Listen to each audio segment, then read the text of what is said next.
What is success? Can you visualize success? Do you have self-esteem? Do you build on your strengths? Do you have goals set? All these things we're going to be talking about today in Life Skills Part 2. There's a saying, when the student is ready, the teacher will appear. Buddha. Come on, Miss Bonnie. Get ready, girl.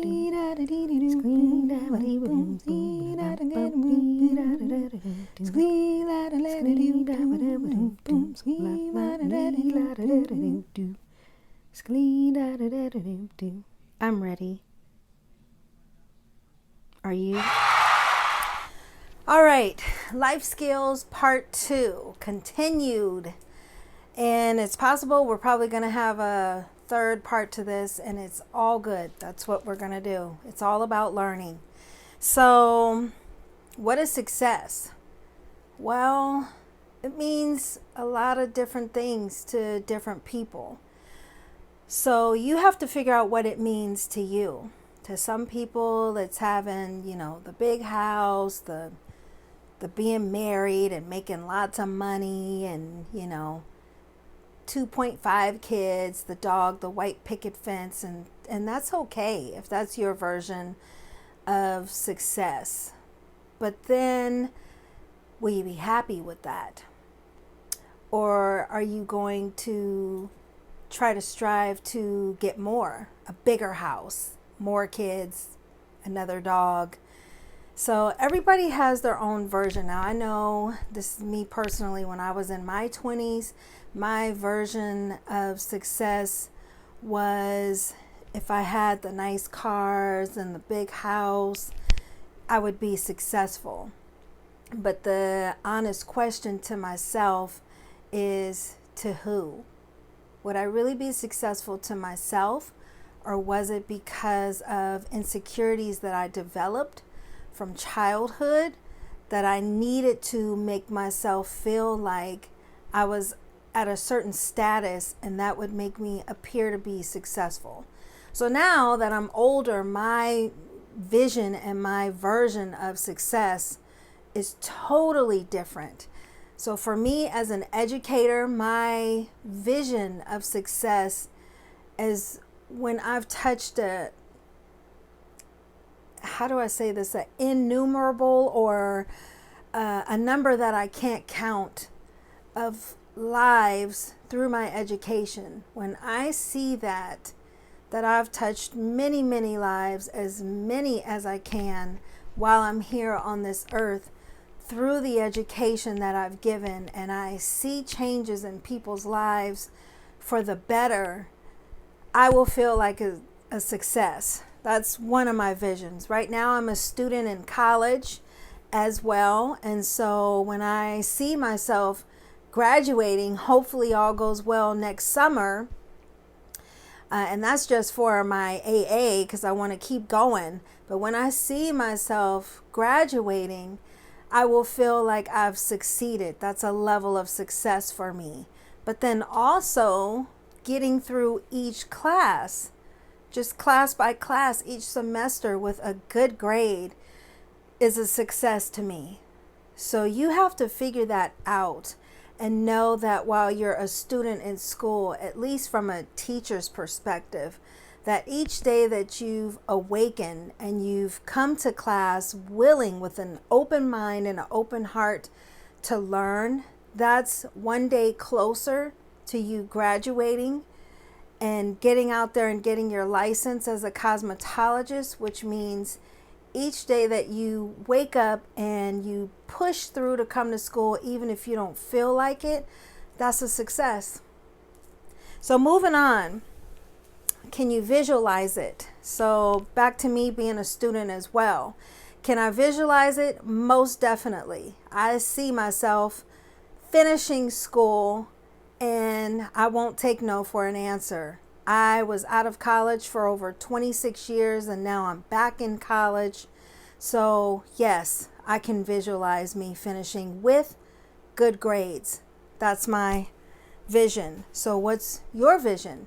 Do you want to just get through cosmetology school and that's good enough for you?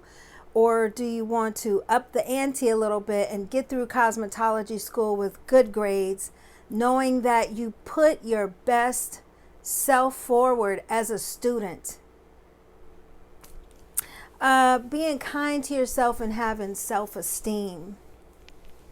A lot of students that I worked with, they have low self-esteem, very insecure, and people come from all walks of life. You don't know what's going on in their homes before they come to school, who's been telling them what negativity has been put or placed upon them before they come to you. And that's why, me personally, knowing what that feels like, I've always tried to pride myself on trying to be a positive part of someone's day when they come into that classroom. So part of teaching is building up that student's self-esteem, and they do their first haircut and they think it's awful.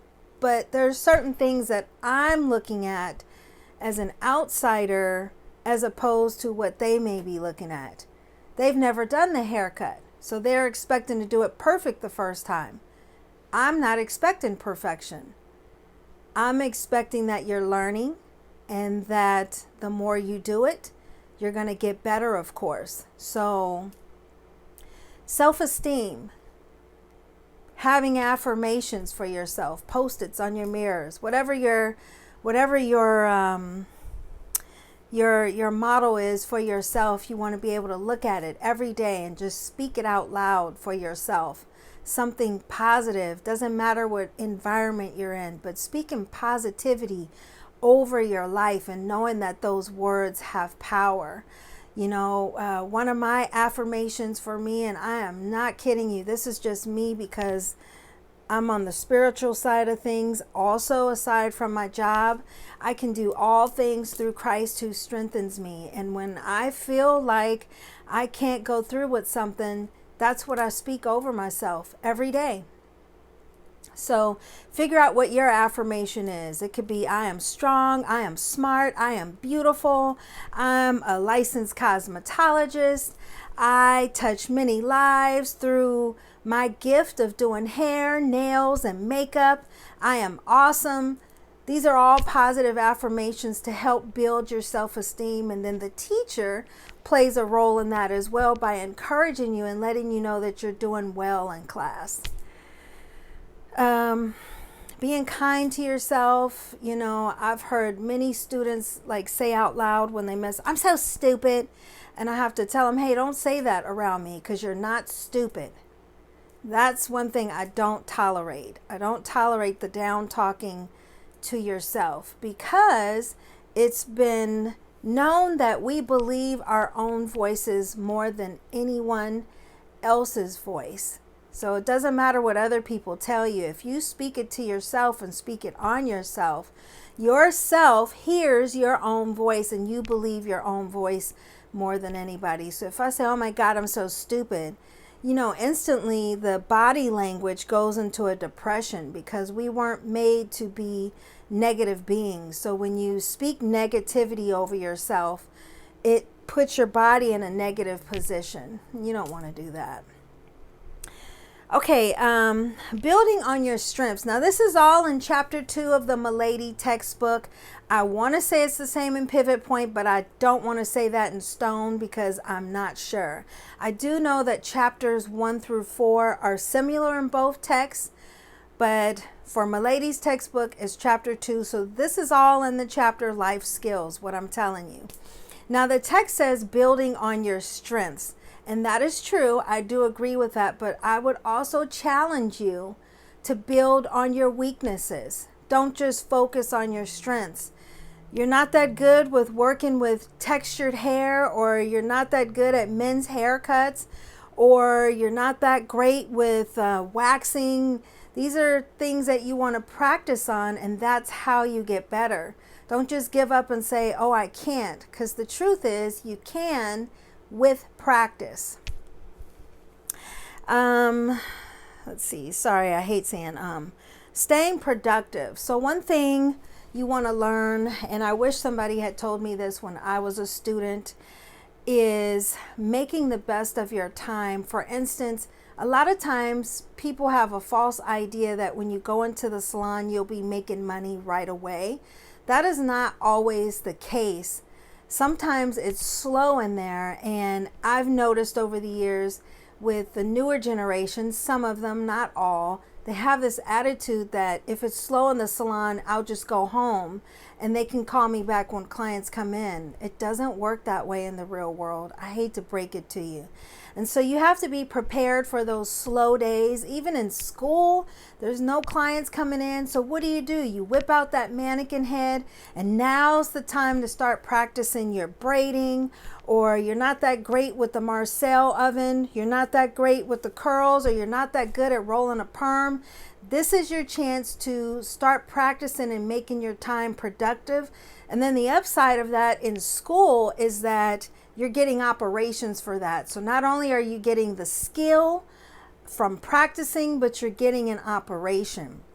Now in the salon, when it's slow, this is when you can either pop out that mannequin from something you learned from one of the other stylists and practice on that, or go around asking the stylist, do they need help with anything? Just observing, taking notes. So that's being productive with your time, because if you go home and a walk-in comes in, they are not going to call you to come back. They're going to give it to whoever's there. So please remember that. Stay productive with your time. Practicing new habits. So a new habit, it takes 21 to 30 days to form a habit. And that's scientific as well as from experience. 21 to 30 days. Try it. What are some habits that are not good? Procrastination, perfectionism, and failing to plan.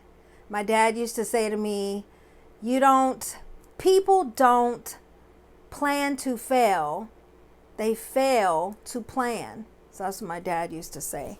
And it really is the truth. Perfectionism, and I don't want to go too long because we're getting up there in time. But perfectionism is something in our industry, and I get it because I'm a perfectionist, but it's something that could cause you to lose out on clients. And what I've learned from perfectionism, honestly, it's a insecurity. It's that little voice inside saying it's not good enough. Your best is not good enough. And I always tell my students who are perfectionists to work on that, to get rid of that little voice that's telling them it's not good enough, and accept it. You put your best work in and your client's ecstatic from the hairstyle or the color or the cut. Don't break it down and don't ruin it for yourself, and accept the tip and accept the compliments and know that you are good enough, because that's what it is. It's an insecurity that was placed on you from someone else's voice or something that happened to you. And so no matter what you do, you think it's not good enough. So I'm going to pause right there, and we're going to continue on with the conclusion of life skills. Thank you so much. God bless you, and I'll see you in a bit.